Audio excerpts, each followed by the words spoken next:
I'll never forget it. It was so crystal clear. It was like a third eye vision. It was pin sharp. And I walked over to the mirror and I was just pure light. It was just extraordinary. And I just started to levitate. I just started to lift off. We're moving into a completely different era because the frequency is changing. We are raising our consciousness, but we are being helped by cosmic ingredients, solar flares, photonic light. We're being helped by the cosmic winds, but we are doing it together in real Aquarian style. It's very interesting that the outer planets are all moving from heavy, slow signs of water and earth into air and fire. And I can feel it in myself, and I know other people can, of the speed of our evolution. I just think we're on the brink of something absolutely gigantic in understanding our reality and our consciousness. We are going to reconnect to our galactic families in a bigger way than we have done in eons.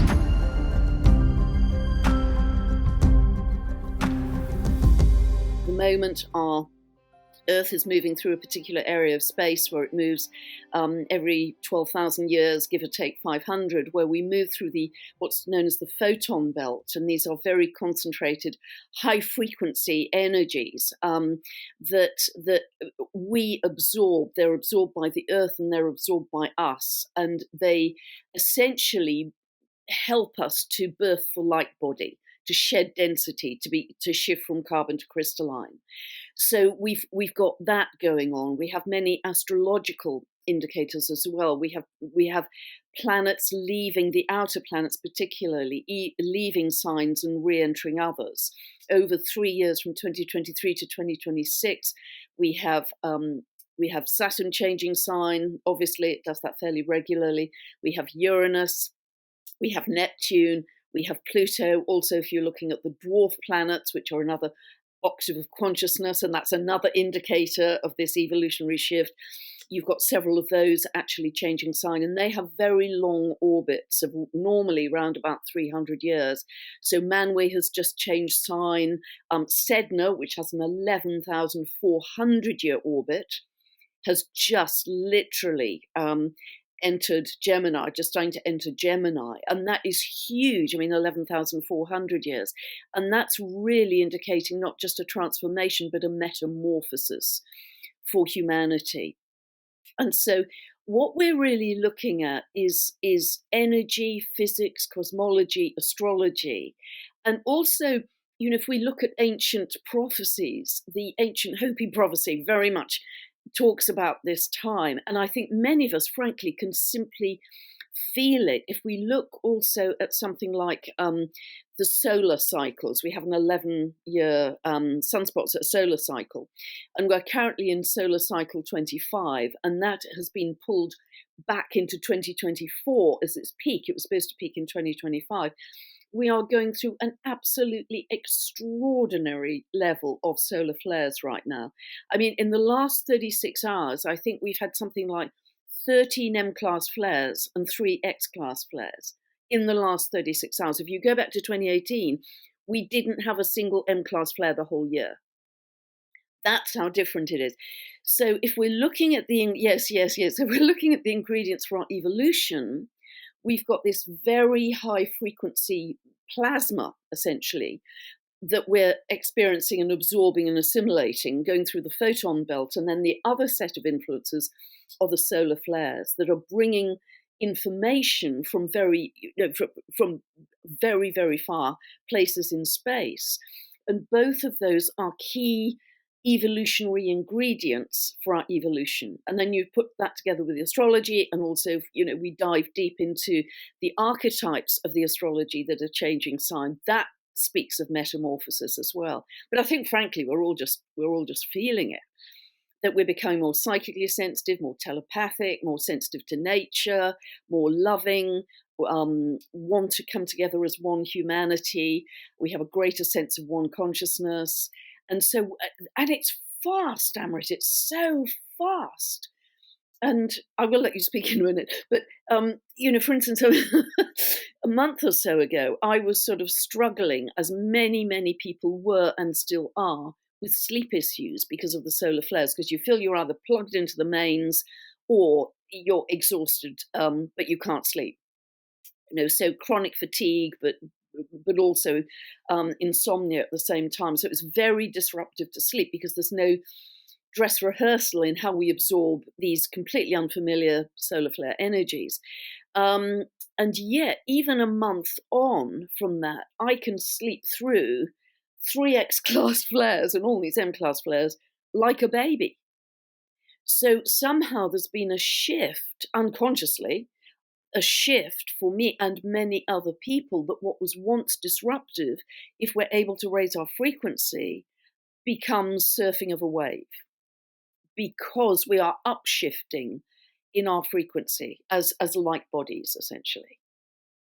There is so much I want to tap into, and I think even just there's some really nifty curiosity points I've got there around the dwarf planets and the different archetypes in particular. But before we do, at the risk of being that guy, the difference between metamorphosis and transformation, because in this space we talk about transformation a lot, and yet you specifically dive, it seems like you dig a little bit deeper to get to the word metamorphosis, and you consciously choose that word. Can you help me understand why and what the difference between transformation and metamorphosis is for you specifically, please, Pam, before we dive in deeper? Yeah, that's a great question. If I think of, I don't know how much astrology you know, Amrit, maybe some, but if I think of a planet like Pluto, the archetype of Pluto is death, rebirth, and transformation. So it's like a tree. An analogy I often use is like a tree that dies, falls in a wood, rots down, and then that becomes fertile soil for new life. And so that's a kind of transformative process. But it's a kind of fairly logical process, if you like. With a planet like Sedna, and Pluto, as you probably know, has recently moved into Aquarius, essentially for another 20 years. So that's been a change in sign, and Pluto has a 248-year cycle.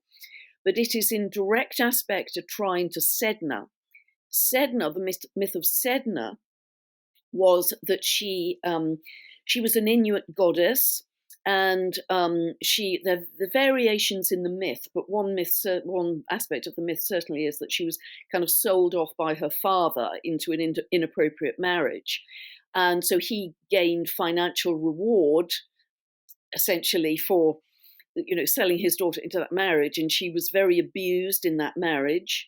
And eventually she was so unhappy, her father came to rescue her in a canoe.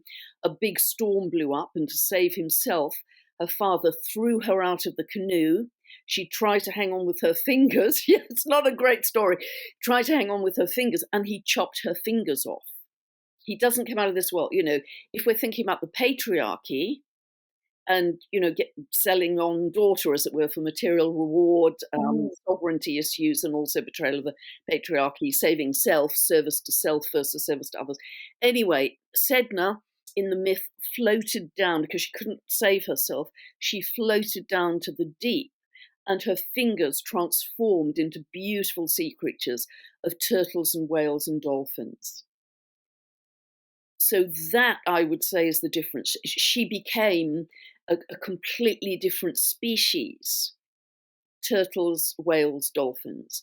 And so it's a bigger jump than transformation, and it's a complete metamorphosis into a different species. And that's what I think humanity is going through right now. We're at the beginning of that journey of a transformation of species into Homo luminous, Homo galacticus, I want to say.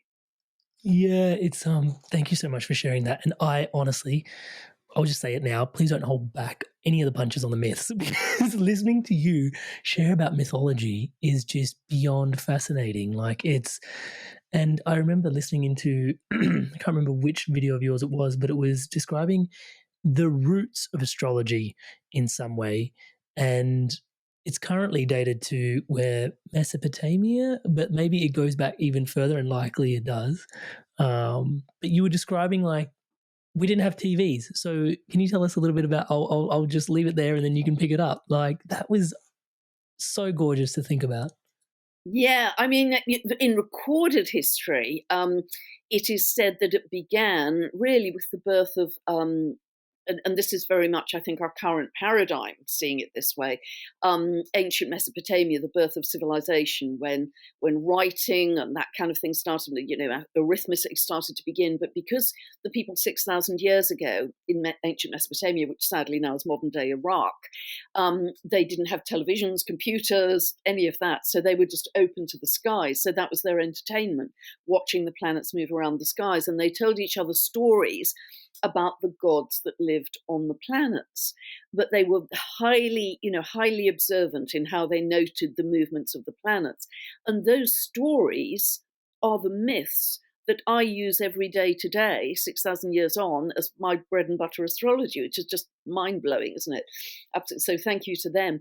I think it is way older than that, because if you follow the work of Robert Edward Grant, I don't know if you've seen, at Christmas he took a trip out to the King's Chamber with a group of people, and he was actually able to see the zodiac signs written around the inside the walls, etchings on the walls of the King's Chamber. Now they are estimated, those pyramids, and also, I'll go on to something else in a minute, but those pyramids are estimated to be at least 13,000 years old, and possibly even a whole processional cycle before that, another 25,000 years before that. And because whoever built those pyramids clearly wrote them in the language of astronomy and astrology, the etchings of the zodiac signs in the correct order are around the King's Chamber. Secondly, as you probably know, and this is the work of Graham Hancock and Robert Duvall, if you fly above the pyramids, they're two big pyramids and one smaller offset. It's only when you fly above them that you realize they're a perfect mirror to the belt of Orion. So because of that configuration of how they were built and the etchings inside the King's Chamber, it suggests that these beings were galactic beings who came from out there. They weren't writing in Chinese or Spanish. They were writing in the language of the galaxy, of the constellations and the astrology. So I think it's way beyond 6,000 years. I think all of my astrology could be upturned like an apple cart any day now. I think we're moving into big times of paradigm shift. So, but they're very exciting times we're moving into, of new discoveries. It's so, it's such a shift to hear you describe astrology as a language. And I think even in the story you alluded to, I think if we just pause for a quick sec to allow that to just sink in for people, because you've made it, it's like we were discussing earlier, like you've got some French under your belt, and then it's like understanding French is much the same as like, okay, not obviously one for one, but like if you can learn to speak another language, astrology is just another language. And actually, well, I can't even say it predates time, but like in that way, people knew that people would be staring at the heavens forever, and if we wanted to communicate something through to them, the cosmology will always be there for them to reflect upon. Yes, and it's a universal language. There's no division. It's a universal language. And also, thank you for bringing up that point, Amrit, because I used to speak fairly good French. It's now drivel. But I remember when I was learning French, that clunking of the translation in my head was the same clunking I got when I was learning astrology. This means that kind of thing. But as you become more fluent either in French or astrology, it flows like music. But I think the key difference, I would say, with any language like French, Spanish, whatever, you get to a point where you say, yep, I'm fluent, I can speak like a local, I've got all the colloquial language, and it's finite. I now speak it perfectly. I can never say I speak astrology perfectly.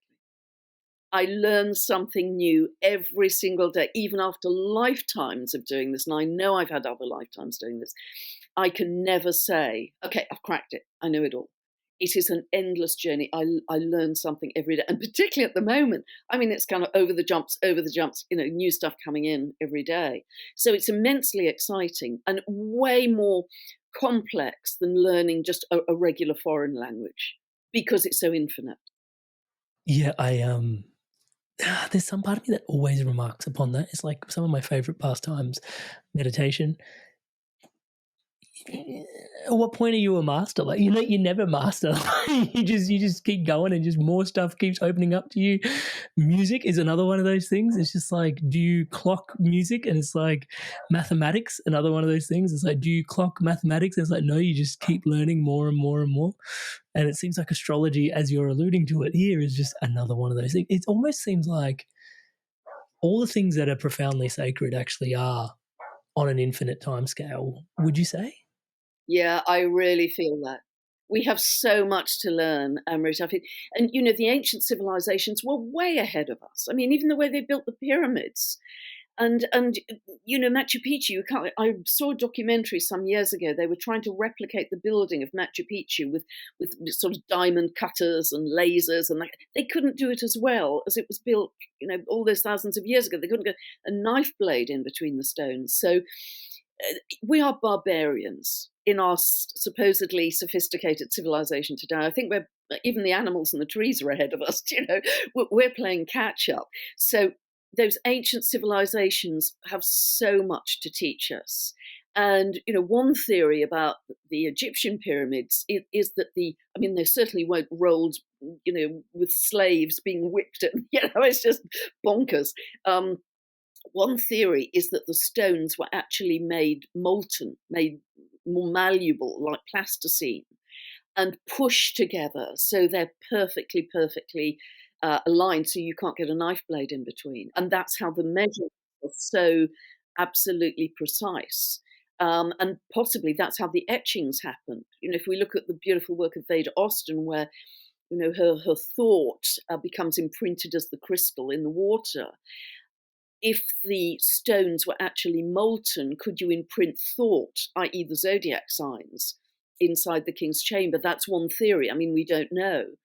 But it would certainly give one explanation. But however they did it, they're way ahead of where we are now in all of our cleverness, modern cleverness. Well, then that also brings me to one of the points, because it does seem like, as you were saying, in ancient times there was, I don't know where all this power comes from, but there's all this power and there's all this knowledge and there's all this ability. And then we've moved through a period, and yet you were alluding to before, like psychic abilities are starting to wake up in people. They're becoming more sensitive to nature. There's a sense of oneness. Even like, I'm just humble old me, and I know a few people now that have actually popped through to the other side, to this non-dual aware state. And I'm like, what? You're just walking around in the non-dual space? And they're just like, yeah, and they describe it effortlessly. And I'm just like, what? You just see yourself as one with everything? Like, yeah, you're me and I'm you. And I'm like, what is, and like, I don't know this for a fact, but I can imagine it's why so many people traveled to India, was to probably find a few people back in the day that were in that state. And yet in my humble little circle, I know a few people already. And I'm like, times must certainly be a changing. And so things are coming back online. Is that the way to frame it? Even I'm surprised I've said it that way. How would you articulate it? Like, can you explain? Like, because things have happened, and then we're here, and then things are sort of re-emerging as well. Are we reclaiming some of our gifts from the past potentially? Yeah, absolutely. That's what I believe, 100%. It's happening already. It's happening. Yeah, sort of lots to say about that. I just had an idea to run a very simple. Well, I'm not running it actually. We're all running it because I don't want to claim leadership. And it's truly Aquarian. We are all leaders. On 15 minutes on a Sunday night, 7 p.m. UK time. Not a great time for Australia and New Zealand, sadly, but it works for the rest of the world. And you just join energetically, and step into love, joy, compassion, gratitude. But it's really to magnetize in New Earth, to see New Earth as abundant, shimmering, and that we are one. We are one. I've just been so humbled and blown away. People are having the most incredible experiences of oneness, that we are coming together, we are connected with our hearts in a kind of spinning vortex, and that becomes a light, a web of light that was just becoming bigger and bigger. Some people are kind of bounced out to the far galaxy and can see Earth as this spinning web of light, and our heart energy is just expanding and expanding. So even in those little 15-minute meditations, it's such a simple idea, people are starting to experience this sense of oneness. And it's something that I'm particularly fascinated by ancient Lemuria, because Lemuria, as we understand it, was one of the most perfect civilizations on Earth, and they lived in this sense of oneness. They were fully connected to nature. They respected all animals. They would never kill for food in that way. And there was a beautiful sense of harmony between each other, with the trees, the birds, the animals, nature. Everything was right relationship. Everything was right balance. And I'm particularly fascinated with that at the moment because I have a very strong sense that the frequency, at least, and possibly some of the ancient land masses where Lemuria was, are going to start to re-emerge. And it's very interesting. My good friend, astrologer Heather Emsworth in the US, just a few days ago, interviewed a chap called Keone Hanulai, who comes from that lineage of Mu. And he said the reason that ancient Lemuria disappeared was not simply the flooding, because Hawaii is the mountaintop that's left from ancient Lemuria land. It wasn't simply the flooding, it's because we fell from love. And love is the frequency of Lemuria. And as we step back into love, and that's what you're doing in your work, Amrit, and I'm trying to do in mine, as we step back into love as one consciousness, one unity of humanity, the land masses will start to re-emerge because they haven't disappeared. We are just in a different frequency from them. It's like being in a haunted house. One person can see the ghost, the other can't. So that he was saying the land masses are still there. It's just because as humanity we've fallen from love that we can't see them. Isn't that amazing? I mean, that blew my brain. Beyond incredible. So that's why I believe we will see, there's a gigantic mountain range that's just been discovered a month or so back that nobody knew about, off the coast of Chile. So, and this is very Saturn in Pisces as well. It's very Homer as well, dwarf planet. That land will start to re-emerge from the sea right now. That will have new life in it. All kinds of new species they've discovered on this underwater gigantic mountain range near to Chile. So new species emerging, new algae that we haven't known before. I think a lot of new medicines will come from the sea as well. So we're moving into a completely different era because the frequency is changing. And we as humanity are doing that. Nobody's coming to save us. There's no Deus Ex Machina or chap on a white stallion. We are doing it. We are raising our consciousness, but we are being helped by cosmic and physical ingredients, solar flares, photonic light. We're being helped by the cosmic winds, but we are doing it together in real Aquarian style. So many questions in there.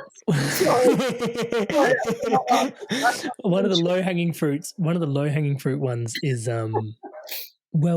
just the concept of land masses emerging, water potentially reclining as we fall back up into love, which I probably shouldn't use the word fall, but rise back up into love is probably the way I should articulate that. And the concept of land masses emerging and more biodiversity sort of coming back. And this comes back to that, like the question where I started about reclaiming.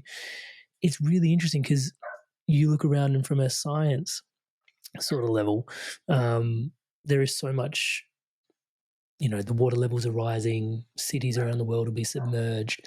And yet this is potentially where we see transformation and metamorphosis at work, I imagine. And that's I think we don't hear the other side of, what is sort of breaking down to break through. We often hear about the breakdown, but we don't hear a lot potentially about what we're breaking through into. You did mention, and this is one of my, it's a meditation of mine, but I came across it somewhere in my path. But it was, someone said this quote that we're here to exhume part of the humus part of being human. We're now sort of stepping into this lumen being era, and I heard you say luminous galactic before, and just really resonated really deeply with me, and it just reflects a lot to me in terms of, for me, it's a bit of a, and I'm not sure if it's meant to be, but it's an enforcer of morality in some way. But maybe that's unnecessary, but it just is what it does for me, that sort of concept of, we're luminous, like we actually can see right through each other. Yeah. Be able to read people's energy. Yeah, you can see it straight away. Right. And so I'd love to get your thoughts on, just these light bodies that are being formed, because you've had some really interesting dreams around it as well, and what is emerging in that space as well, because I think there's a lot of hope in what you're sharing, actually, at this particular juncture in the conversation specifically. Yeah, thank you. Yeah, I've talked about it several times, and I'll never forget it. It was so crystal clear. It was like a third eye vision rather than my eyesight isn't that good, but in this dream, it was pin sharp. It was the end of the night, and in the dream, I walked into this empty room that was just filled of sparkly pink and peach light. Nothing in the room apart from a mirror, and I walked over to the mirror, and I was just pure light. I was just the light body. My eyes, I remember my eyes particularly, they were just filled with light. It was just extraordinary. And I just started to levitate. I just started to lift off. And then the alarm went off, which was incredibly annoying. But it was so clear. I'll never forget. But it wasn't just a promise for me, it was a promise for everyone, that this is what we're moving towards. So we're shedding density. And it's very interesting that the outer planets are all moving from heavy, slow signs of water and earth into air and fire. And from this point on, life is going to move fast. Life is going to move really quickly because air and fire are both very speedy. And I can feel it in myself, and I know other people can, of the speed of our evolution is really going to start to pick up so rapidly. And I think we have to use our discernment, because there's going to be an awful lot coming at us that may seem novel, and this is particularly in the kind of technology area, that novel and convenient, and I can buy my train ticket faster or do my shopping faster if I have this little XYZ in me. I think we just have to think very strategically and long term, because as I see it, at least for a period of time, there's a kind of bifurcation. There are those people who are very dedicated to creating love, harmony, togetherness, on a very natural and organic path, and very sort of remembrance of our relationship with nature. And there are other people who may be excited by the technology, but it's a much more synthetic path, if you like, fork in the road.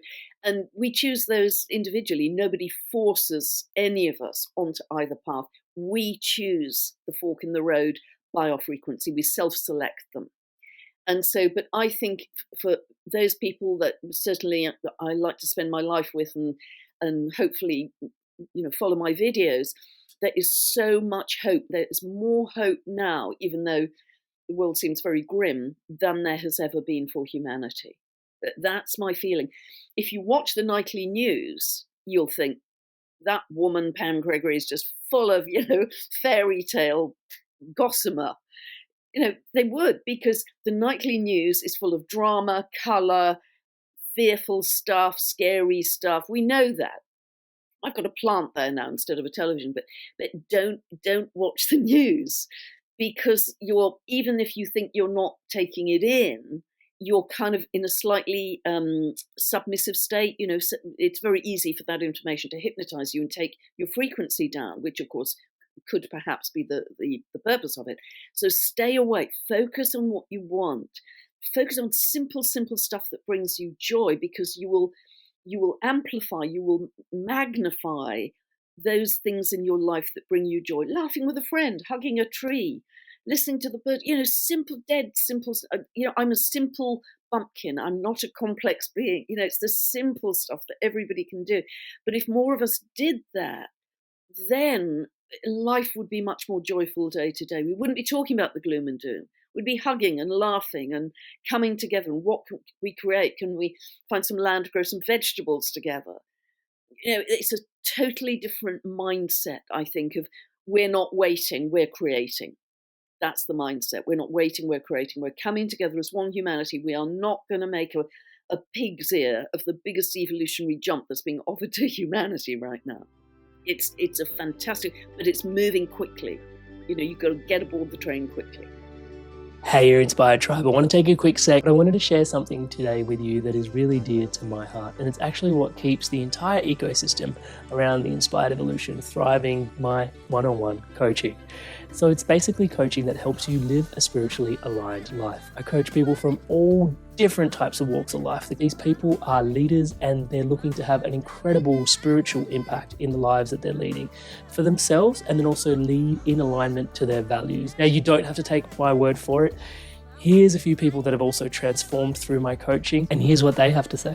Amrit is a fantastic coach. In a few sessions, he got to a depth that I'd only experienced before working with certain medicines. And he's gone through a lot of the struggles that you're probably facing. Then my corporate banking job wasn't really doing it. You feel like you're not making progress towards your goals. And Amrit's been a really strong, supportive figure in my journey. I'm more in control of myself. I'm kinder to myself. I actually have that vision and a purpose. I do feel like I'm a better version of myself already. Amazing energy. He was easy to talk to, which made me easy to trust him. Working with Amrit at 9 o'clock on a Saturday morning, and really I was bouncing out of bed. Whenever I get off the calls with Amrit, best money we've ever spent.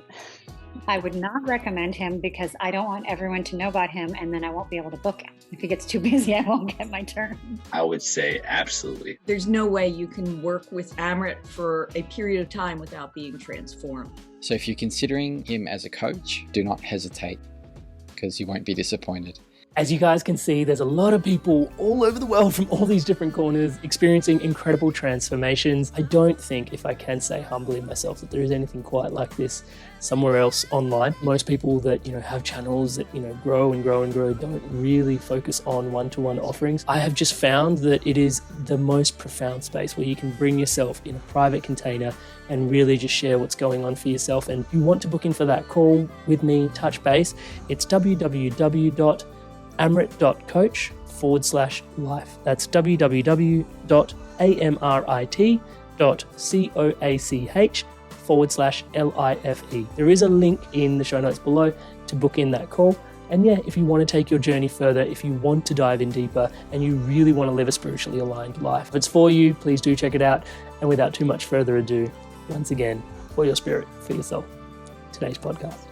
You're referring to choice there, and there's so much to be discussed around choice, because one of the layperson's observations of astrology is this massive sense of fatedness that arrives. And I could have opened today's podcast asking you the question of, hey, what's one of the things about mainstream astrology that sort of irks you the most? And just going to throw that on the table there. And just allow you to unpack it, because the concept of you speaking so deeply to choice, because the question could have also easily been, how do we integrate more and more of our light bodies into being? But everything you referred to was simple and choose, and I think we do know the simple things, actually, because they are the simple things for a reason. But choice and hearing yourself refer to choice, for some of those people tuning in to yourself for the first time, might actually be a bit jarring. Can you help us clear that out and clear it up? Great question. I'm really glad you asked that, Amrit. Really glad. Astrology increases your choice, not decreases it. It increases it. And because I have never, ever in all of my years of doing astrology, ever referred or practiced sun sign astrology, ever. Because it's like taking all the symphonies of Bach or Beethoven and reducing them to an advertising jingle. If it was that simple, it wouldn't have taken me all these years to become competent. And I consider myself competent, no more than that, because I'm still learning. But it's so much more complex than that. But it's the two analogies I've often used is that your birth chart is like your unique sheet of music. It's pure potential, but you have latitude in your free will in terms of how you play that. Or it's like your modelling set of plasticine, as we call it in the UK, modelling clay. And again, it's unformed. It's up to you. The sheet of music is perhaps a better analogy, because you have a unique pattern to work with in this lifetime. And the sheet of music is very clear about that unique pattern, but it's up to us how we play it. And having done so many charts in my life and seeing how often people have quite similar charts, they're born similar time and geography, and seeing how one person has lived it out and how another person has lived it out. And that's their soul contract and down to their choices. But it's very interesting in terms of the magnitude of how they can bring the archetypes to life. That latitude of choice, that latitude of free will, I think is considerable. And I really, really, really, in all my work, want to get beyond astrology being fated. Because if you think planets do things to us, you are right into victim consciousness, aren't you? You're straight to, the last thing I want is to put people into fear and victim consciousness. And if that's how you view astrology, don't follow astrology.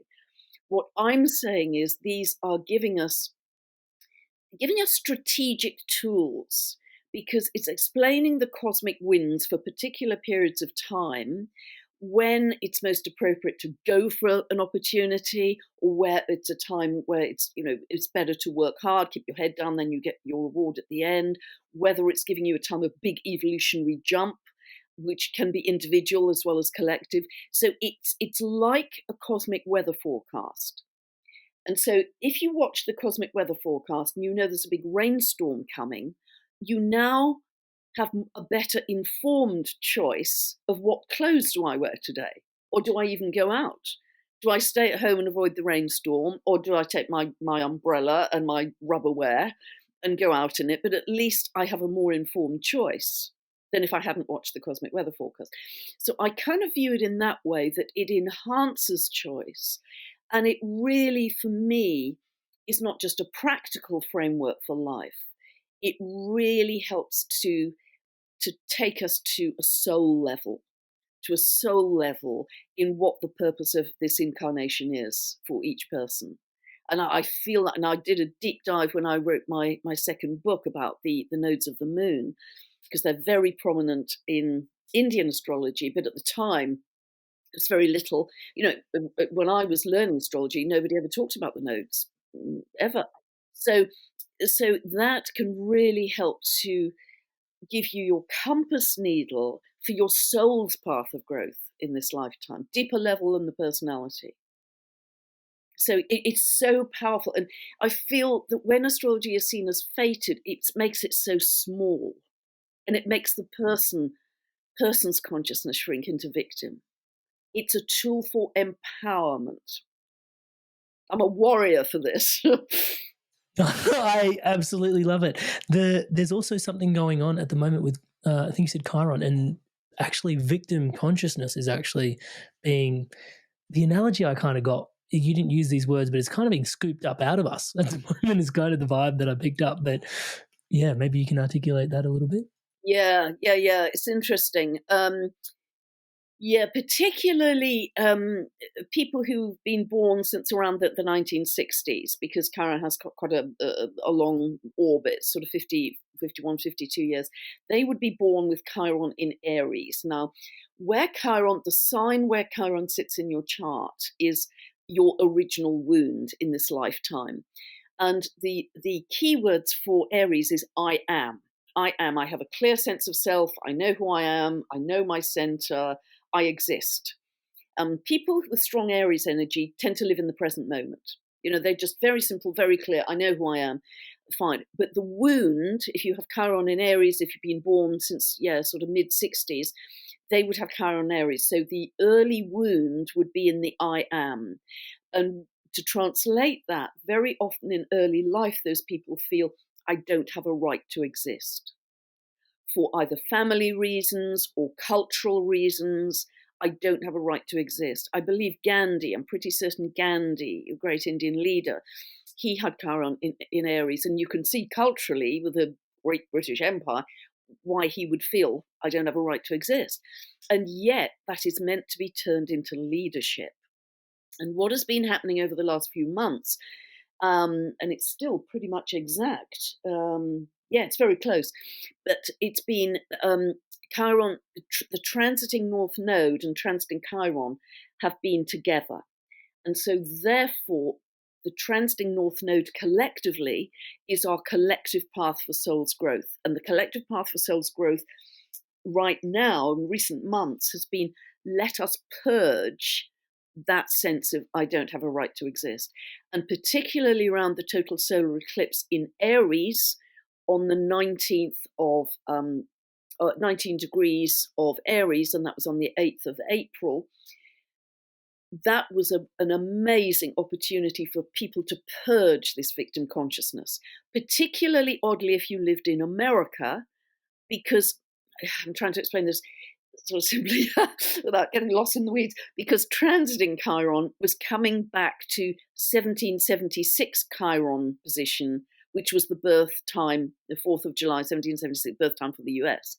So particularly for people in America who'd been born from kind of mid-60s onwards, they particularly might have felt that sense of I'm purging and I'm stepping into my power. I know many people felt I'm shedding karma, I'm shedding emotional baggage, I'm shedding that victim consciousness, I'm stepping into my sovereignty, I'm stepping into my power. It's been a real energetic shift since 8th of April. Sorry, I will try and keep the answer shorter. God, sounds like no, please don't. No, seriously, please don't. The also the interesting thing about the Age of Aquarius, he said, is like the others will become the leaders. And I'm thinking back to what you were referring to. I know Gandhi was a little bit earlier, but also just how odd he was, in so many ways, in the way that he approached things. And the more you read about him, actually, the story ends up actually being a bit sad because he actually wanted to liberate South Africa, but he ended up liberating India, which was actually quite profound, in that you may set out to do your life's work and many great goods can come from that, and yet you may not feel entirely fulfilled in your dharma, and yet, your time and service is always what your time and service was meant to be, despite what your 3D focus may be at any given time, actually. A lot to learn from Gandhi's story, so many things. But I wanted to use that as a bit of a segue because you were touching before on your second book about the nodes, and you mentioned the North Node and its orientation for us collectively as well. And there just is this really, I guess I just wanted to romanticize around the Indian culture with you for a quick moment, because it's still one of these places which maybe it's a bit more sun sign astrology, but nonetheless, people won't marry. They might be completely in love, but they won't marry if their charts don't line up. It's like this really trippy-dippy culture where it's like, now's not a good time to start a business. I have to start like 2 years from now or like 3 months from now because my chart, such and such is here and such is there. I can't be doing it. And so they hold this awareness of astrology very deeply within their collective zeitgeist, and it's present pretty much at all times. It's like people will ask about, such and such are getting married, and it's like, did they get their charts done? It's like, it's almost like the very next question. And it's like, yeah, they were a good match. They had this in this house and this in that house. And it's like, fantastic. Very good for them. How auspicious. It's like on your merry way. And so it's just this really interesting reflection for me personally, just seeing, how much, because certain people, I'm aware, even tuning into this podcast, might believe that astrology is complete codswallop, and then there's other people that are refusing to get married to someone they care so much about based on something that is like, written in the stars. And just the human experience and the polarities between those two places when it comes to something that is, so, well, for me, it feels like it's an... Can I jump in there, Amrit? Yeah. Otherwise, I'll sort of lose the thought because I see where you're going, and that's terrific. And people who think it's codswallop, if we think it is simply a language, you don't say French is codswallop, Spanish is codswallop. It's just a language. It's not what you believe in. It's got nothing to do with belief. It's just a language. It's a way of cutting through reality and seeing it from a different point of view. That's all it is. There's nothing to believe in or not believe in. There's no religion attached to it. So I just wanted to kind of make that point, because that's always my answer to people say, what you do is a load of bunk. And well, thanks very much. But, it's just a language. So and also to the point about the Indian arranged marriage, that's really interesting too, because this is going to sound completely heretical for an astrologer to say, but I think as we evolve, and I'm seeing it in people now, we evolve beyond, the chart softens. The chart softens and we evolve beyond some of the drama of what we may have experienced earlier in life. You know, if we have Pluto transits, Uranus transits, they can be quite dramatic. They can be life-changing when they happen. You know, you can leave marriages or whatever. As time goes on, and particularly people who are on a spiritual path, seem to go beyond their charts. Their charts are still playing out in events in their life, but everything becomes softened, if you know what I mean. And you know, I mean, Mercury retrograde is the classic one. There's so much hype about Mercury retrograde. You know, stop your life for 3 weeks, 3 times a year. Don't sign a contract. Don't drive. You know, that there's such an entrenched belief system about everything will go wrong during Mercury retrograde. Surprise, surprise, things go wrong because that's our belief filter. Well, I was born with Mercury retrograde. You can clearly see in this interview, it hasn't stopped me communicating. Try and stop me communicating. So, you know, it's just, we mustn't include or make astrology more fated than it's ever meant to be. And I think that's the Mercury retrograde suffers from that. But it's interesting about the Indian arranged marriages, because I think they do operate with the nodes. One thing that was quite a theme in the book, and I've developed since, is that for sure, when we meet people where they have important planets and or their nodal axis matches yours, boy, there's a feeling of, I have known you for 1,000 years. I've known you for 1,000 years. Even though the outside packaging may appear to be completely wrong for you. I mean, the very first time I met my husband-to-be, and he absolutely, you know, judging by anyone who knew me, thought, what?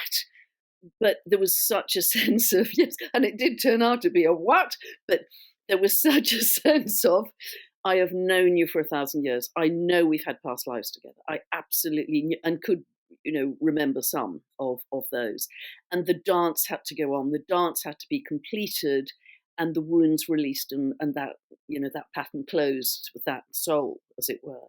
And so the nodal axis for me is the deepest part of the chart that certainly has resonance with past lives and relationships from past lives. And very often it's when things still need to be resolved within that soul pattern that you re-encounter, you remarry that person to resolve that. That's been my experience of it with myself and clients. Hey there, Inspired Tribe. Just quickly jumping in here to invite you to please subscribe to the channel. At the time of this recording, only 90% of you that are watching this video for a second or a third time are actually subscribed. It helps us power positivity into the world like nothing else.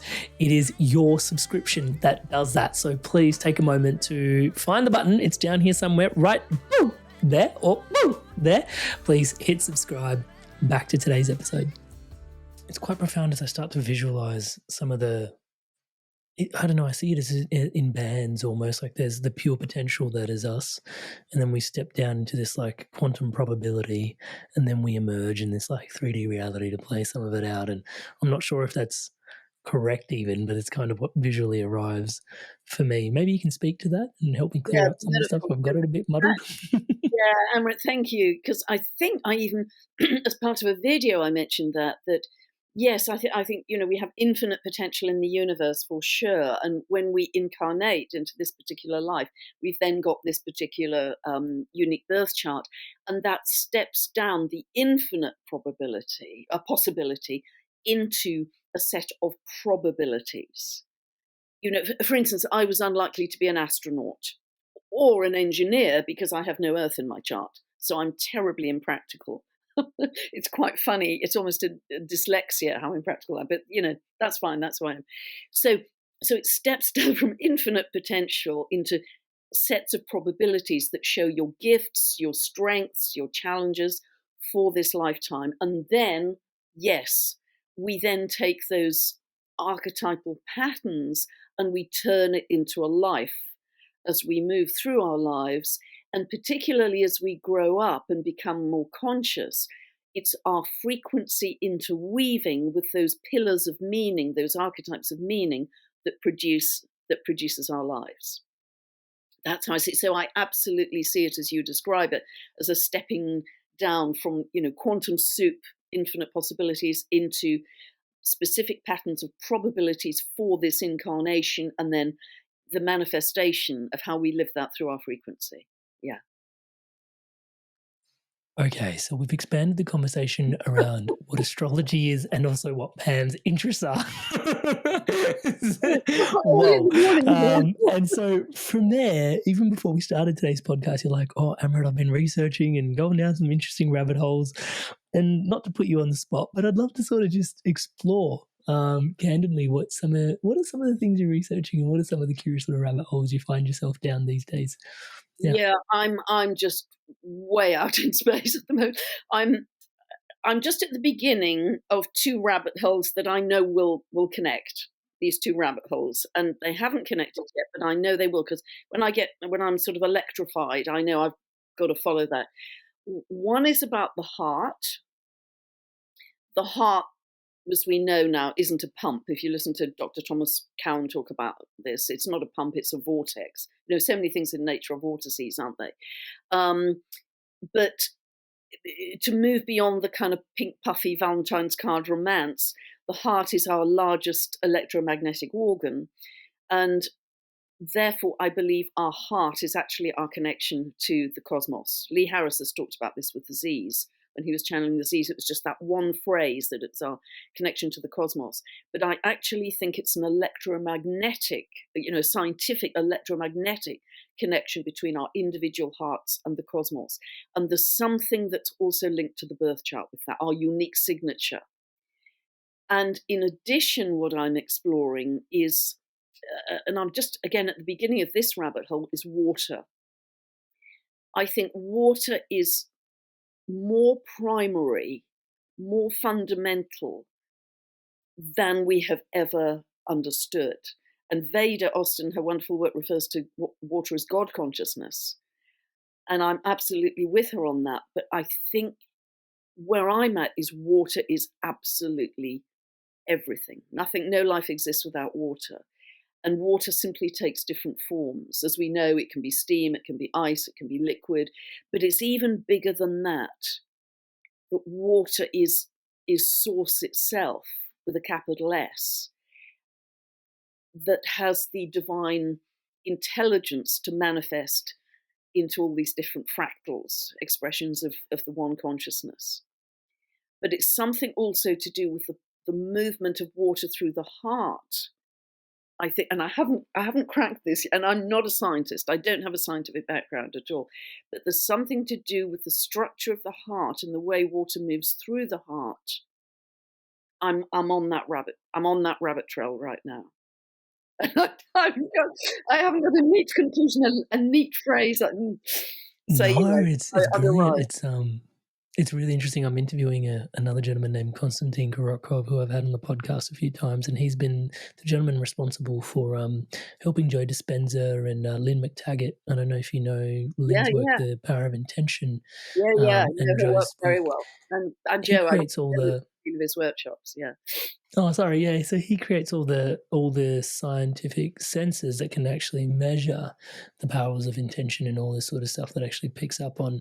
And his body of work is specifically around picking up electromagnetic frequencies from the work of intention. And also the other half of his work is water. So it's very interesting hearing you share about both of those things, because he is just completely down that rabbit hole. And yeah, just reflecting into what you were referring about the heart, like everything I learned from Heart Math as being a facilitator and a trainer for their work, it really flips so much of what we perceive as logic on its own head, because we generally put the center, the nucleus of all of our even the word cognition, I'm afraid to sort of use it for just the mind now, but up here, in the mind. And yet the heart is actually processing so much. If you learn to Heart Math just opens you up. It's like, hey, there's a computer down here have you paid attention to the fact that it's processing everything? And the minute you start going from there, at the risk of, oversharing, I actually have this dippy little experiment that I play with my son, who's 3 months old. And so there's very little language sort of being exchanged, right? But we communicate effortlessly. And I can sort of see it in him when I'm like sort of talking to him from up here. He's like, oh yeah, and he's like, eyes are darting. And the minute I just turn that off and I just communicate from down here, he's just happy. You can just see it in him. He can feel it. Yeah, he's 3 months, so no sense of I really seems to have dropped in for him just yet. So he's just like, heart.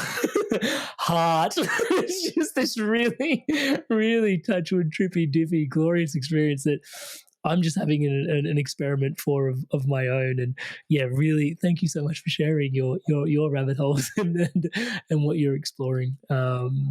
Actually, we've been so encouraged to live in the mind, haven't we? Oh, so encouraged, and also just to say we must take care moving forward, because Pluto just moved into Aquarius, Sedna into Gemini. Those are both air signs, which are head, intellect. So all of that, information, technology, AI, that's going to be coming at us. So we have to be very conscious of, no, I'm going to live through the heart. No, I'm going to tune out the noise. No, this is my center that I operate from. But it has to be conscious, otherwise we could just be swept along with the nifty little gadgets that are coming along and forget to really live in connection with nature as well, nature and our hearts. And I think that's really important, because one of the pieces of work that your work is an ode to as well is the word integration. And I think at that juncture, we also run the risk of sort of, for those tuning in, or even for myself, sort of going, oh, so this served us to here and it's no longer any good, which I find that in coaching, a lot of people go, oh yeah, so this got me here, but it's not any good anymore. I've got to let go of that. And I oftentimes find myself sharing with people, actually, it's a path of integration. Like, that was great to get you here, but now we need to build on the next thing. And maybe that folder can stay open, or maybe we just set it to archive. So if you ever need to reach for it, you can. But now we're building the next set of tools, right?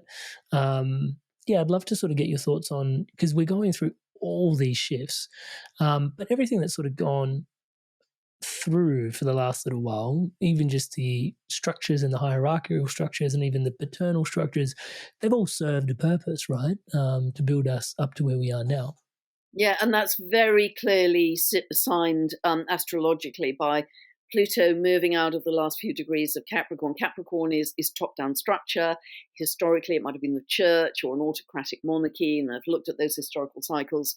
In today's world, it's governments, it's corporations, institutions that have held power over you, the elite, rich people telling the poor people what to do, and that's really just crumbling. And Pluto will only dart back into the last degree or two of Capricorn from the 2nd of September to the 19th of November, a sort of last gasp of the patriarchy of the old world, even though it'll be very loud at that time, be very loud, but also very hollow, and recognize it will be loud but hollow.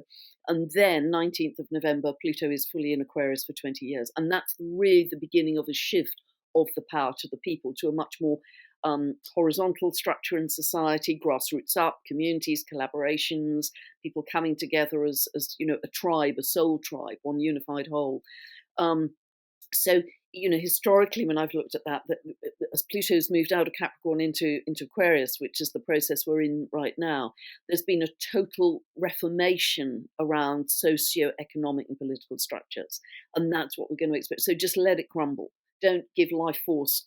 Don't give life support to what's dying, because it's meant to crumble. Astrologically, that's very clear.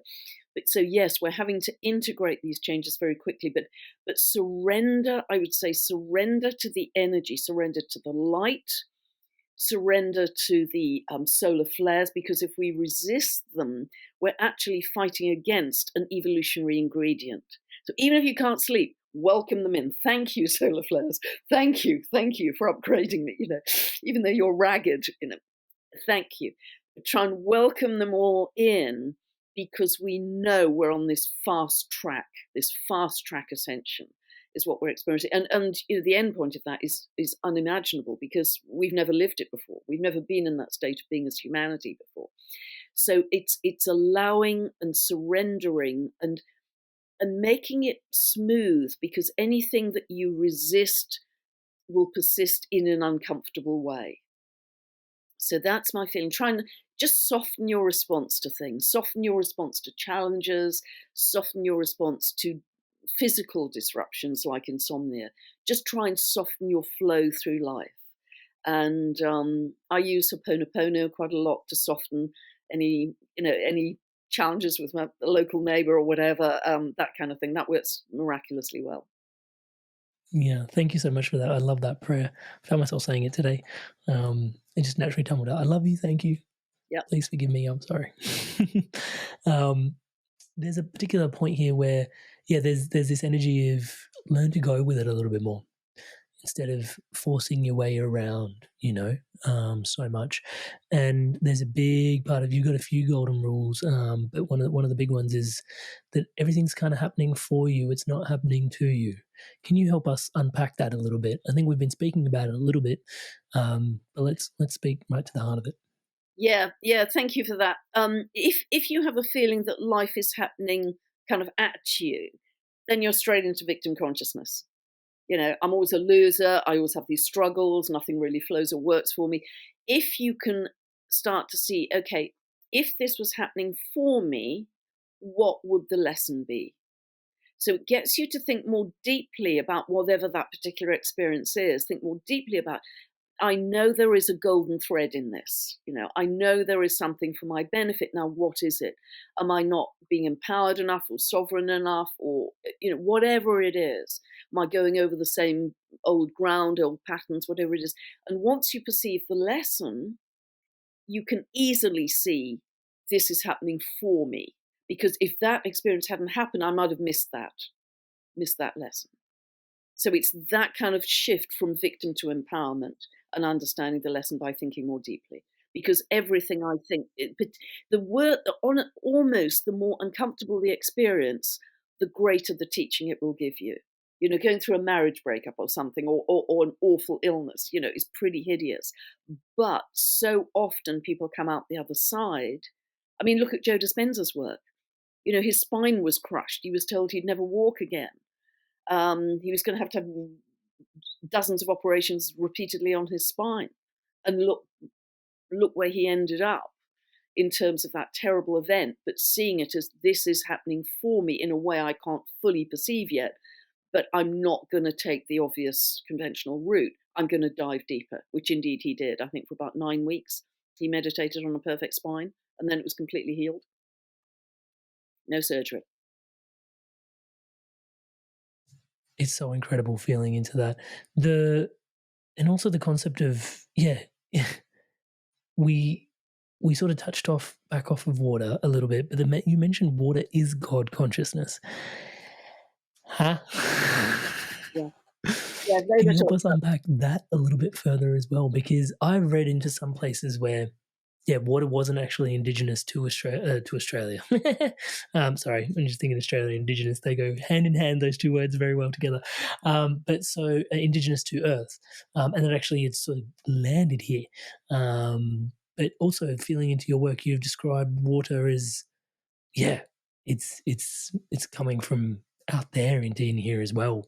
Can you unpack that a little bit further? Because calling water capital S source is a bit of a big deal. Oh, I think it's huge. And again, I think we're just on the edge of this. And again, to credit Veda, she's doing some beautiful work with this. Certainly, some of the water on Earth I already knew from digging around in research papers is 4.5 billion years old. Billion, not million.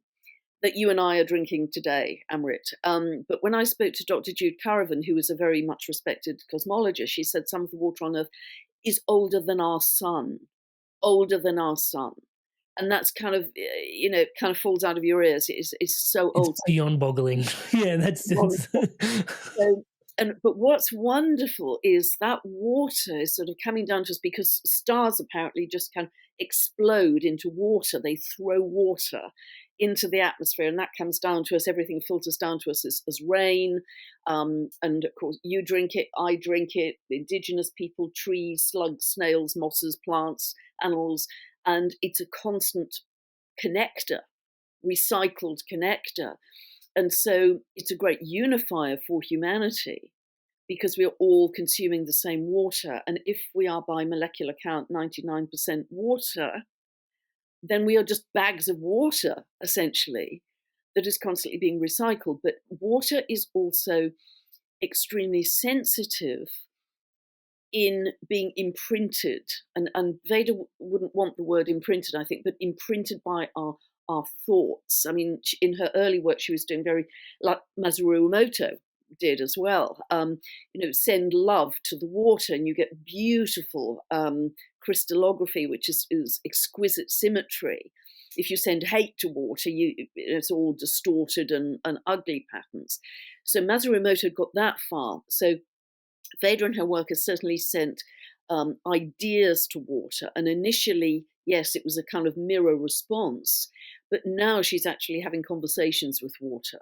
I think at one point she said to water, "Who are you?"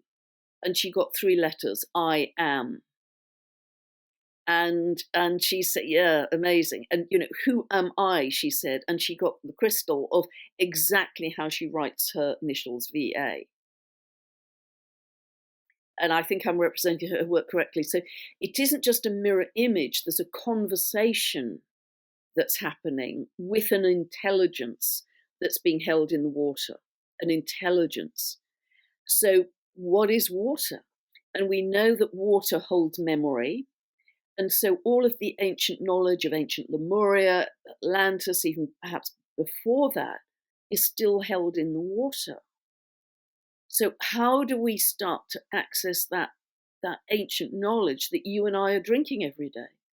What shift has to happen for us to get in touch with something that's you just turn on a tap?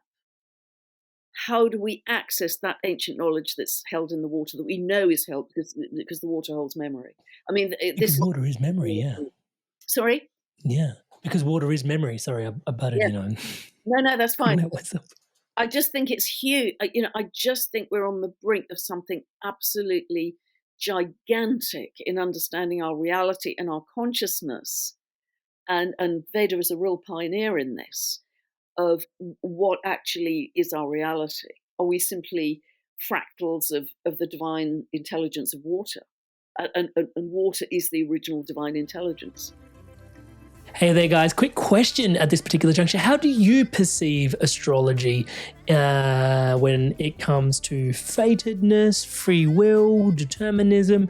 Is everything set in stone? How did your soul choose to be here? And did it pick with the stars' alignment at the time? Man, such a rich conversation. I'd love to hear from you in the comments below. Let me know what your thoughts are. Back to today's episode. That's a question, not a statement. Yeah, there's a very inspired part of me that's been visualizing like my children, instead of reading, hopefully they will read Conversations with God by Neil Donald Walsh, but then also reading like Conversations with Water. Yeah, it's really. And it just really. Yeah. And so there's also this phrase that we sort of get,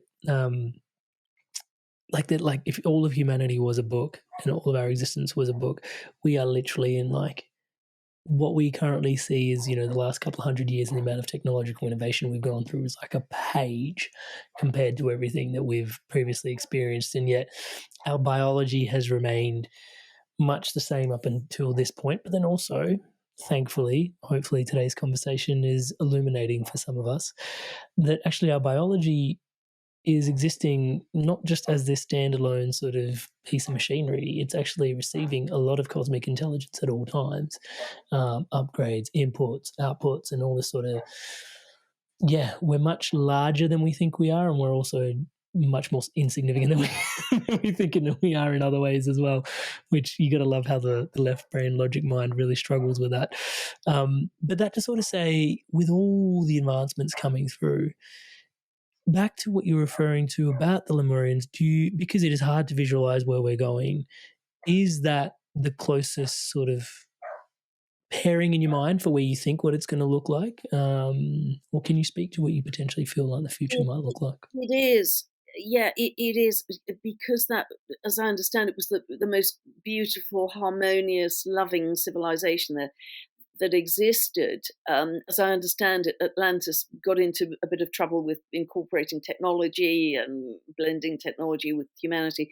I believe I'm correct in saying that, but I'm not an expert on Atlantis. But the wonderful thing about Lemuria is that they lived in this state of oneness. They lived in a state of harmony with nature, harmony with the cosmos, harmony with all living beings, respect for all living beings. You know, it would be impossible to hurt another living being. It would be impossible to have a war, just unthinkable to have a war, because you live in love.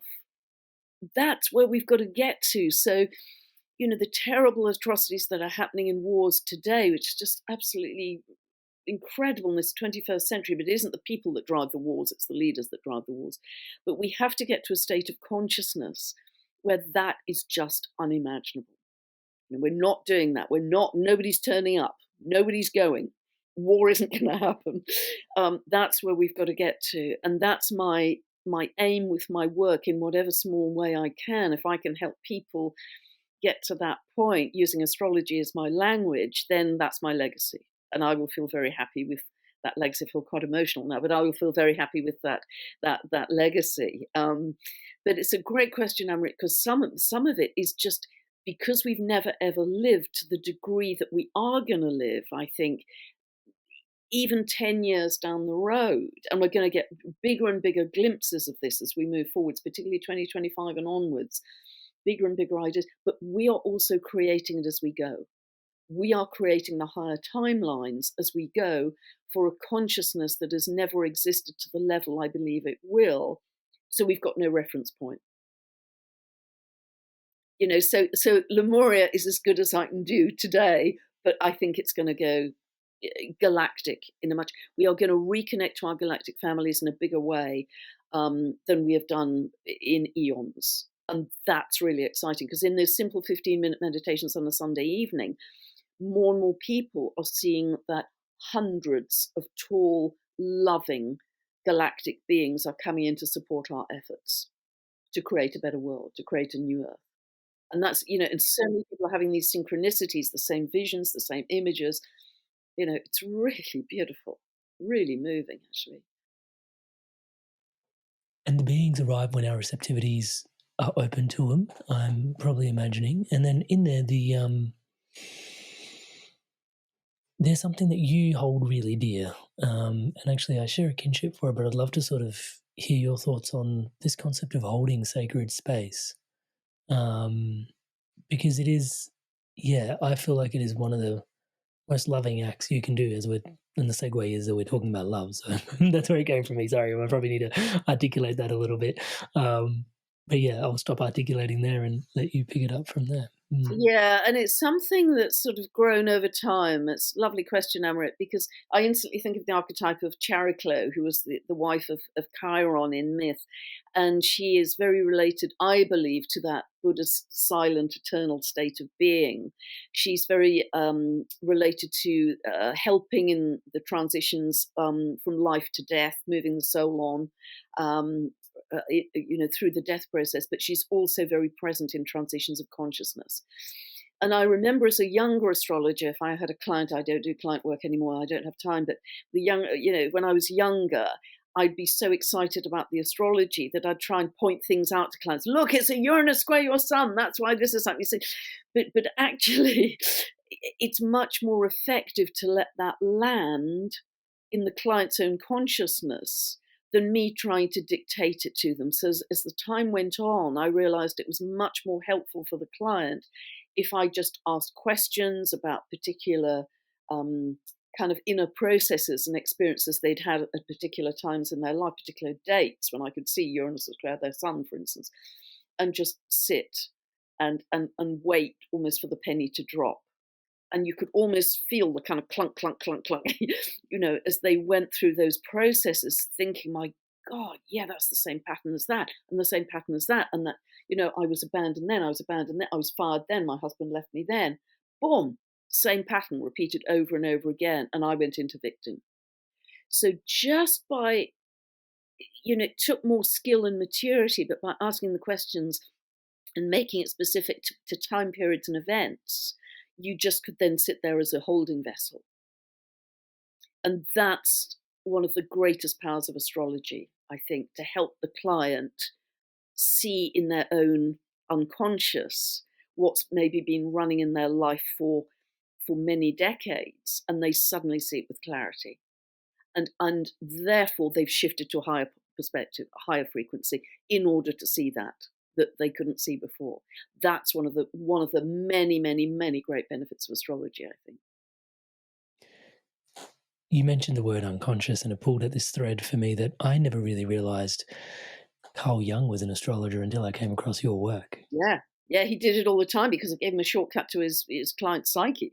You know, he was a bit of a cheat, actually, because he didn't go public on it. He kept it quiet because he thought it would discredit him. But yeah, he used to use charts all the time for his clients and think, yep, he's got Pluto conjunct her sun, that's the issue. And he also used the symbolism of the archetype very strongly. You know, he'd ask about the client's dreams, for instance, patient's dreams. Simply using the mythology and the astrology, and he'd get sort of much quicker fixes, as it were, because it gave him the shortcut to the psyche.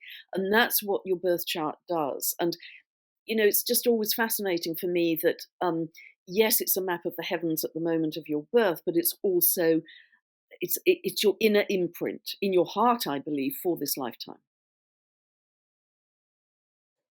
And the more I tune into that, it feels like we all go get these, people have heard of the Enneagram. It's a few hundred years old. We've got the Myers-Briggs, maybe a few decades.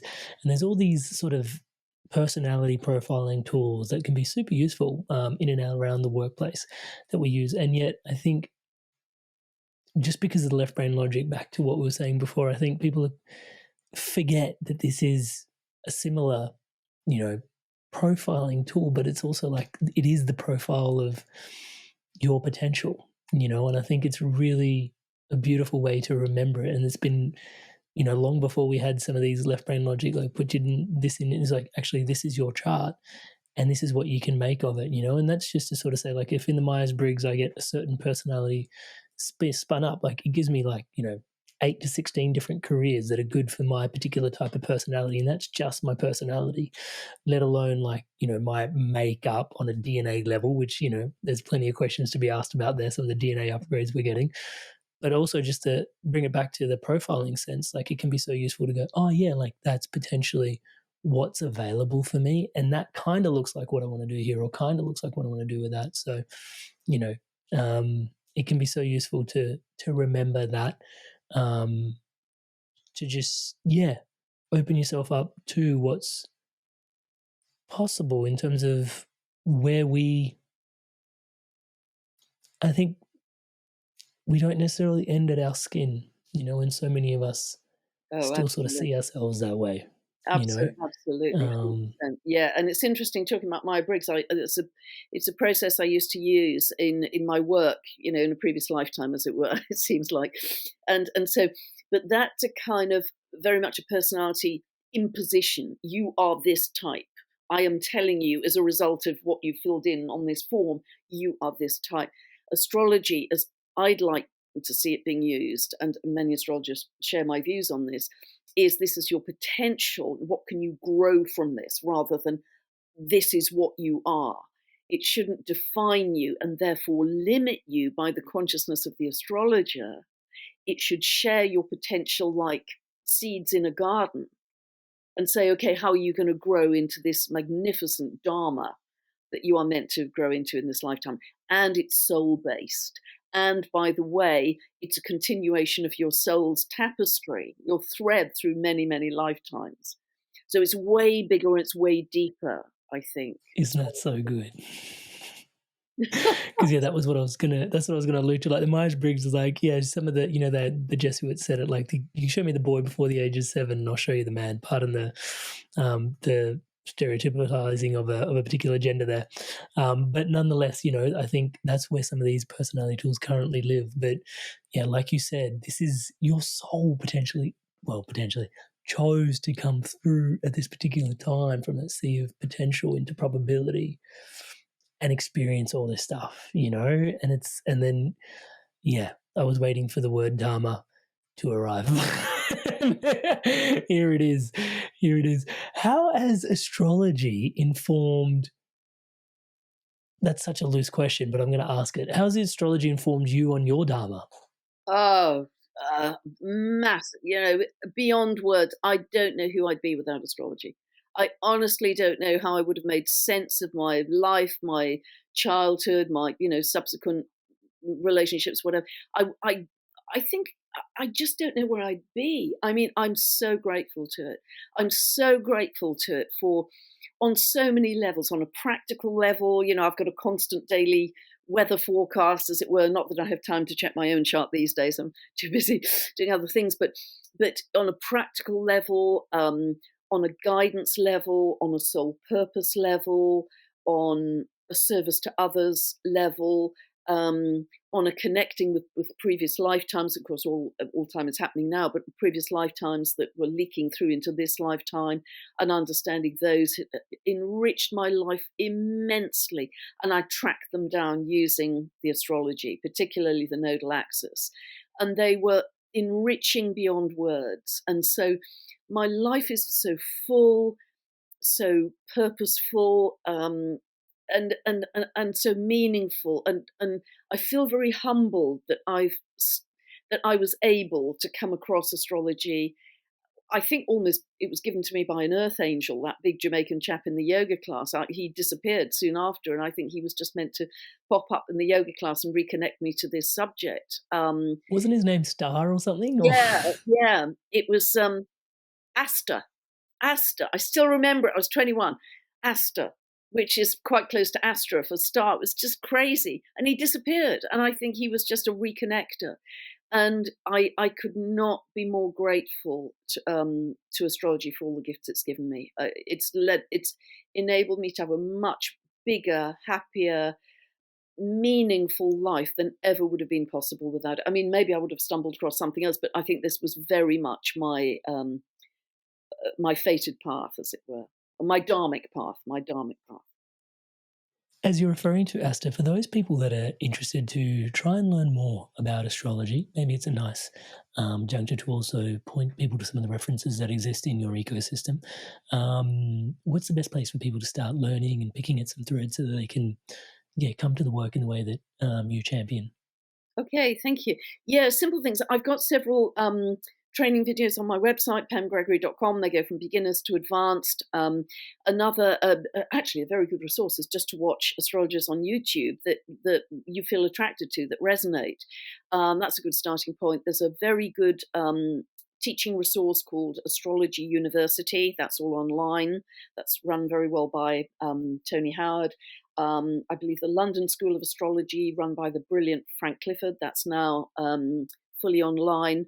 I studied with the Faculty of Astrological Studies for part-time for the first 8 years before I did my master's. That's very kind of traditional old school astrology, but very much respected and now online. My good friend Kathy Rose does do some classes as well. You contact her in the US. So there are a lot of rich resources, actually, and more coming online, because I think astrology is coming into a kind of spiritual maturity in these times. And so from a period in history where it's been kind of cast to the periphery as not being logical or not working on gravity, so how can it possibly work? And it was it just became almost a sort of backroom readings for people. It lost its status from the great status that it had in ancient times. I think it's going to come back because of the connection to science and spirituality, which we're experiencing at the moment. And I think it's going to find its heart back in that connection because it straddles both science and spirituality. It really does live in between the Venn diagram of the two, right? That space gets coloured in quite well with astrology there. How much of what you've just shared do you think is attributed to the current? There seems to be a collective crisis in meaning that we're going through on quite a global sort of level. How much of that do you attribute the resurgence of this, like our openness to astrology, to the current crisis in meaning that we're experiencing? Yeah, I think people are really looking for meaning. And I mean, I'm not surprised if you're watching the news every night. If I was doing that, I'd be looking for meaning too. because it looks hopeless, it looks overwhelming. There's so many problems on a war level: disease, death, poverty, terrible things happening to nature, pollution, crisis. I'd be depressed. I mean, thank goodness for astrology, I'd be depressed. So there's a greater search for meaning. And so you have to find your way through that. Is it astrology that you're drawn to? Is it healing? Is it some different kind of modality? I'm not saying astrology is for everyone at all, but it's very important, I think, that people have a connection to a meaningful life, because all these kind of polycrises, together with the rapid technological advances, can easily, and the last 4 years in particular, can easily tip people into mental illness and mental instability, and all the solar flares too. There's so much coming at us energetically. That's why we've got to have a very strong center, I think, of meaning and of sovereignty to navigate these times. So you have to find a modality that will work for you to do that. Mine is astrology, but it's going beyond that now, as I say, to other areas. And when we talk about the center, I feel like we can, like you said before, predict the weather, predict the winds a little bit, looking at how things are moving around, so that, okay, maybe I need to dig my heels in a little bit deeper, or this is a great time to get out and get some sun and just jump around. It's 100%. Yeah, and it's been a very good sort of teacher for me. I mean, remember, my years in the corporate world, and when it was incredibly hard work, you were working way past midnight every night, 7 days a week, incredible. But if it was a period of Saturn, I knew I would get my reward at the end, and then I'd always get the promotion at the end because I'd followed the principle of Saturn. Whereas if it was a Uranus transit, that's the worst thing you can do. You've got to kind of buck the system, be more creative, be more maverick.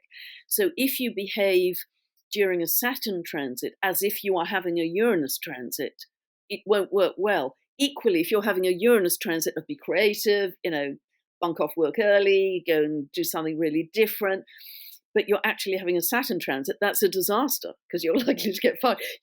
So understand the archetypal meaning is really helpful in terms of strategically running your life. It's a very helpful tool, I think. Thank you so much for pointing us to so many great resources earlier as well for us that want to, dig in deeper. I'm conscious we're slowly coming to a close. The overarching myth of most mankind does seem to fall into this hero's journey. And maybe you can correct me if I'm wrong, but it does feel like a lot of us live out this hero's journey. We go through some real significant challenge. We slay the dragon and the sword we come back and slay the dragon with, we're like, look, check out this sword. It's amazing. And that if we can learn to serve that to our community, it's a really incredible gift. Do you see that myth playing out, and then all these other myths of all these incredible stories on an interstellar level? And you can't, obviously they do get written, but you can't write stories like some of these myths. And you just like, oh my God, they're just so fascinating to feel into. How do you see the interplay between the myth of the individual that we're living out in the story of our life and the interplay between the myths of the gods and the heavens and the stars? Yeah, I think all of us in our lives go through some dark night of the soul at some point. We absolutely do. But it's necessary, not only because it teaches us a lot, but it makes us live at a deeper level. If we just cruise through happy, happy, happy all the time, we don't necessarily develop the depth and the empathy that will make us a fuller person, perhaps, and help us also to have a deeper and more meaningful life. But I think we are, in some respects, going through, yes, a collective dark night of the soul. The old paradigm is collapsing, the old world, the old systems, and because that's all we've ever known, the structures in our lives. Long-term structures. You had a long-term job for life. You bought a house. You stayed in the house long term. They're long-term things that seemed very reliable and unchangeable. They are all crumbling now. They are all crumbling. So we are going to go through a period where the world, the world is moving, the ground is moving very fast under our feet. And that's why we have to go through this process to dive deeper and find our own center, like a radio dial inside you. That's your sovereignty, your center. And every morning when I get up, I say, I decide to live in love today. I decide to live in joy. I decide to live from my heart today. And I do, because that sets my tone for the day. So I decide. I'm not going to have the news telling me how my day is going to run. I'm going to decide. So stepping into that sense of sovereignty, but also I think the multi-crises we're going through at the moment will really help people connect with the rest of humanity. Nobody wants war. Nobody wants poverty. Nobody wants disease. Every single human being pretty much can agree with that. We are going to come together with much greater heart compassion as one humanity as a result of all of this stuff that we're currently going through. The stuff has purpose, even though it's jolly uncomfortable at times. Well, Pam, I have 3 really quick sort of rapid fire questions. They are quite large by their nature, so maybe designed to be answered intuitively, if that's okay, as we wrap things up. What is your definition of living a good life? Yeah, living in love, living in your heart, living in your dharma, and always being kind. Yeah, I know they're meant to be rapid fire, but there's a piece of your wisdom that I carry with me, which is, just to leave every interaction, if you can, enriching the other person for the better. Yeah, always leaving people. Like your champion for kindness.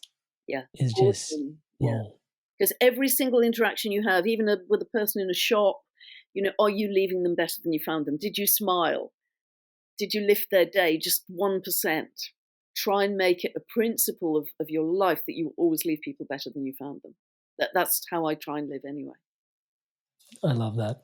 How do you define God? I think it could be the water. I think it could be the water. It's a divine. It's not an old bloke with a beard and a stick. It's a divine intelligence that is sentient, that impregnates everything, that is encased in everything, everything in our lives, everything that's living. It's that sense. It's an exquisite, sentient, divine intelligence, and it's extremely loving. That is part of every living being. Yeah.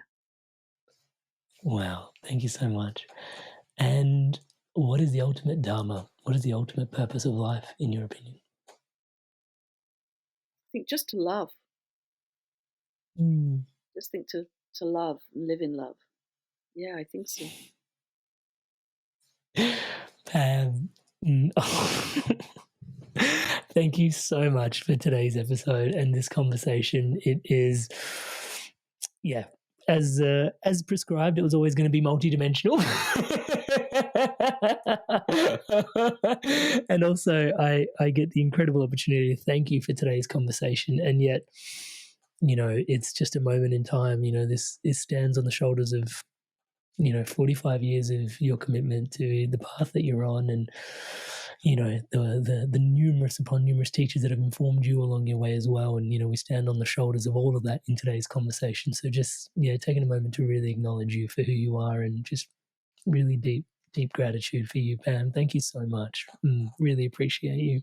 No, bless you, Amrit. I take that very much to heart, and thank you. I'm very touched by that, and I've loved it. You asked very different questions, so that made me dig a bit deeper. So I've loved it, and thank you for all that you are doing out in the world. Your work is a big contribution to this evolutionary shift that we're going through. So thank you for everything you're doing too. Thank you for your blessings. Hey, your Inspired Tribe. I want to take a quick sec. I wanted to share something today with you that is really dear to my heart, and it's actually what keeps the entire ecosystem around the Inspired Evolution thriving, my one-on-one coaching. So it's basically coaching that helps you live a spiritually aligned life. I coach people from all different types of walks of life. These people are leaders and they're looking to have an incredible spiritual impact in the lives that they're leading for themselves, and then also lead in alignment to their values. Now, you don't have to take my word for it. Here's a few people that have also transformed through my coaching, and here's what they have to say. Amrit is a fantastic coach. In a few sessions, he got to a depth that I'd only experienced before working with certain medicines. He's gone through a lot of the struggles that you're probably facing. Then my corporate banking job wasn't really doing it. You feel like you're not making progress towards your goals. And Amrit's been a really strong, supportive figure in my journey. I'm more in control of myself. I'm kinder to myself. I actually have that vision and a purpose. I do feel like I'm a better version of myself already. Amazing energy. He was easy to talk to, which made me easy to trust him. Working with Amrit at 9 o'clock on a Saturday morning, and really I was bouncing out of bed. Whenever I get off the calls with Amrit, best money we've ever spent. I would not recommend him because I don't want everyone to know about him and then I won't be able to book him. If he gets too busy, I won't get my turn. I would say absolutely. There's no way you can work with Amrit for a period of time without being transformed. So if you're considering him as a coach, do not hesitate, because you won't be disappointed. As you guys can see, there's a lot of people all over the world from all these different corners experiencing incredible transformations. I don't think, if I can say humbly myself, that there is anything quite like this somewhere else online. Most people that, have channels that, grow and grow and grow don't really focus on one-to-one offerings. I have just found that it is the most profound space where you can bring yourself in a private container and really just share what's going on for yourself. And if you want to book in for that call with me, touch base, it's www.amrit.coach/life. That's www.amrit.coach/life. There is a link in the show notes below to book in that call. And yeah, if you want to take your journey further, if you want to dive in deeper and you really want to live a spiritually aligned life, if it's for you, please do check it out. And without too much further ado, once again, for your spirit, for yourself, today's podcast. Inspired soul, you've made it all the way through to the end of another episode.